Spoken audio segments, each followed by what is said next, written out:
Welcome to the global graveyard of empires, where Washington's trillion-dollar war machine was completely outsmarted by cheap plastic drones. This is the embarrassing truth that they never wanted you to see. We begin with a rather simple mathematical disaster. The Pentagon happily fires $4 million Interceptor missiles to shoot down plastic toy drones that cost the opponent a mere $20,000.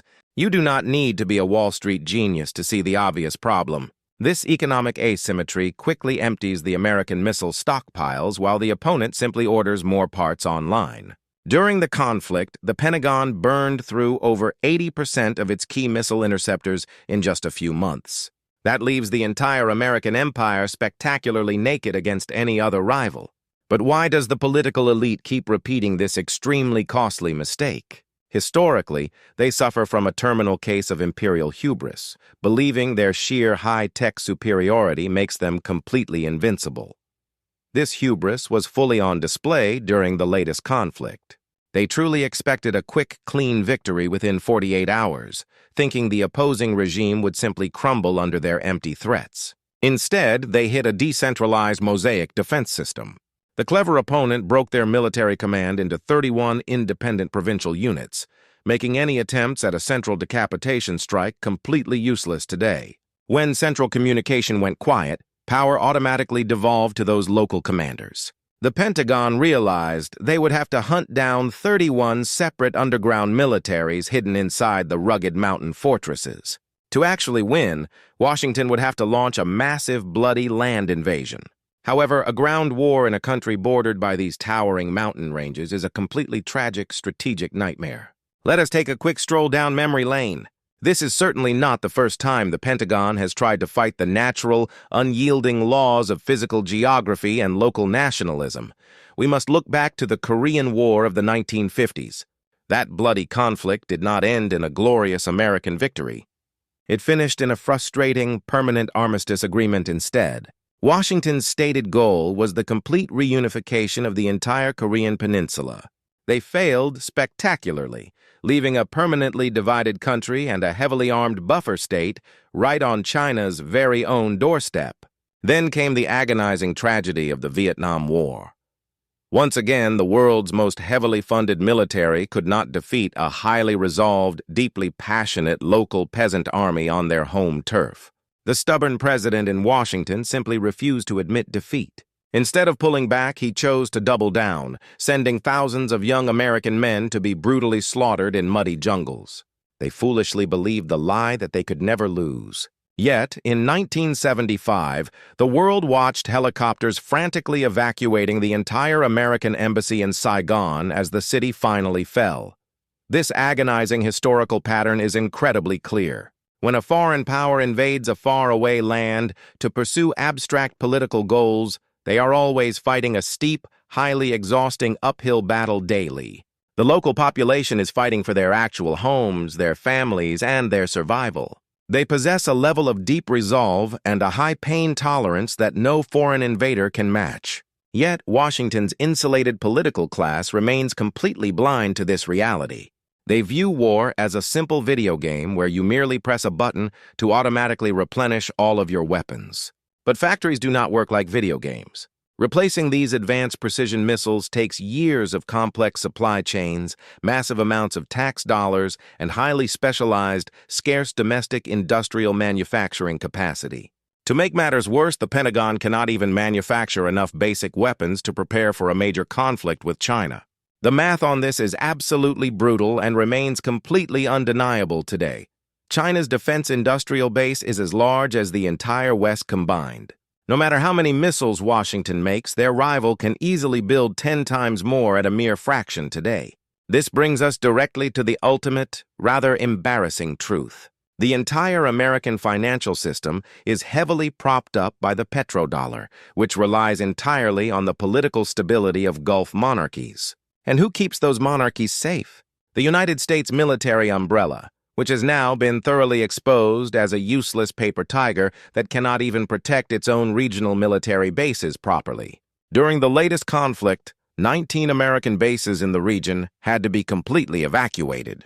They suffered extensive, extremely costly damage from waves of cheap, unjammable enemy drones and advanced ballistic missiles. This strategic defeat has not gone unnoticed. The wealthy Gulf states quickly realized they paid trillions for an American military shield that completely failed to protect them when the real shooting started. As a direct result, they are actively fleeing the Western financial system. They are now settling their massive oil transactions directly in Chinese yuan, completely bypassing the almighty American dollar entirely today. This represents the sudden catastrophic end of the petrodollar. Without it, the American economy stands exposed as nothing more than a giant, highly unstable financial Ponzi scheme that is ready to burst. But the rot goes much deeper than pure economics. Inside the military itself, morale has completely cratered as tired soldiers realize they are being used as simple, cheap, and useless political pawns. These frontline troops are drawing a hard line in the sand. Shocking visuals emerged of service members writing defiant, cynical messages directly onto multi-million-dollar warplanes currently deployed in the region. They are openly refusing to bleed out for foreign interests. They see very clearly that this unnecessary war of choice has absolutely zero to do with defending the continental United States territory. Yet, the White House continues to live in a complete fantasy land. The angry president goes on national television, screaming expletives at his top generals and demanding a secret, magical fourth option. He wants to end the war to save his poll numbers, but he also wants to declare victory over an opponent that has already won the conflict. It is pure political theater. He even threatened to bomb the peaceful nation of Oman because they dared to facilitate diplomatic talks. Lashing out at allies is the classic sign of a cornered, desperate, and fading bully. Meanwhile, the Pentagon tried to hide the true cost of this total disaster.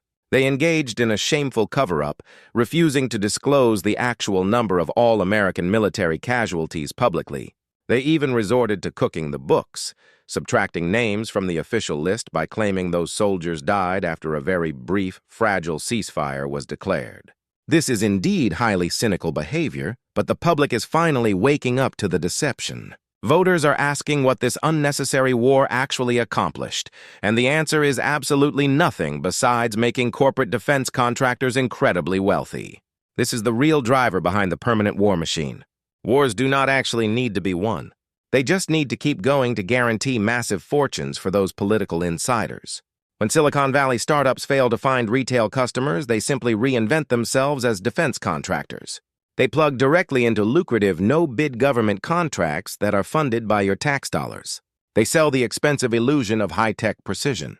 But when faced with a highly resolved, deeply passionate local opponent, these over-designed multi-million-dollar toys fail spectacularly on the actual battlefield today. Let us now examine the historical exception that proves the rule. The first Gulf War in 1991 is often hailed as a truly great, stunning, and historic American military triumph. But why did it work so well? Because it had strictly limited aims. They went in to push Iraq out of Kuwait, and then they had the good sense to stop immediately. They did not attempt to engage in massive social engineering. They did not try to rebuild a complex foreign society in their own image. They simply achieved their goal and left immediately. Unfortunately, the foolish neoconservative elite completely forgot this vital lesson.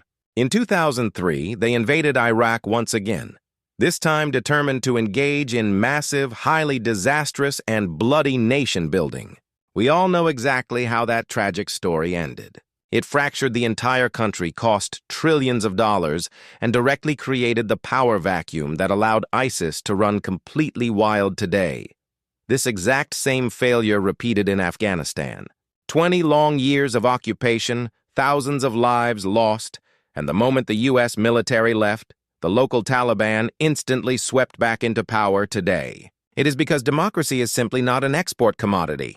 You cannot drop freedom from the bay of a B-2 bomber and expect it to take root organically anywhere on Earth. True, organic political change must always be built by the local people themselves. It requires very special circumstances, deep cultural roots, and simply cannot ever be dictated by those elites in Washington. But the empire's ultimate defeat in 2026 has created a massive, highly irreversible shift. It has shattered the myth of Western military invincibility once and for all today, definitely. The rise of a strong, highly cooperative alliance of Eastern powers is the new reality. China stands as the voice of stability while Washington is viewed as an unpredictable and dangerous agent. The unipolar world order is officially dead.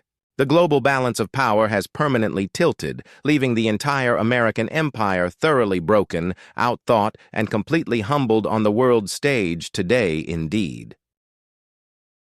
Thanks for watching. If you found this interesting, click like and follow.